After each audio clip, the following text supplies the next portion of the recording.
Tungod sa kadaghan sa bagong kaso sa COVID-19 sa dakbayan sa Talisay, way sa likway sa LGU ang posibilidad nga aduna nay Delta variant sa syudad. Ang detalye sa report ni Femari Dumamo.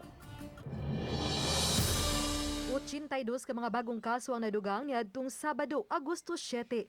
Nunot niini anaa sa 337 ang aktibong kaso sa dakbayan.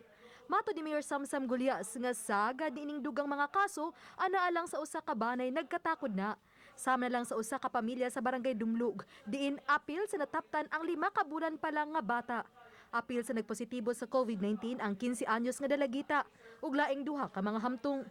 Pulo sila symptomatic. Sa kapinusa lang kabulan, mukapin na sa 300 ang nadugang nga kaso sa dakbayan.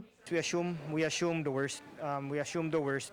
And amuan tanang mga protocols assuming the worst. Murag naiusa na mugawa sa balay, either a worker or either a kanang mugawa sa balay. Ang problema karon makatakod na siya sa iyang mga kuyog sa balay.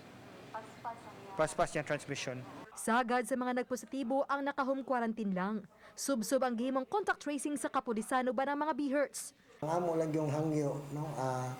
The community should realize that they really need to follow protocols because the COVID situation is, as we can see, is now threatening us. Giniha gitagbo sa mayor ang kadagkuan sa kapulisan, City Toda, ug GOC ug lakip na usab ang City Tourism.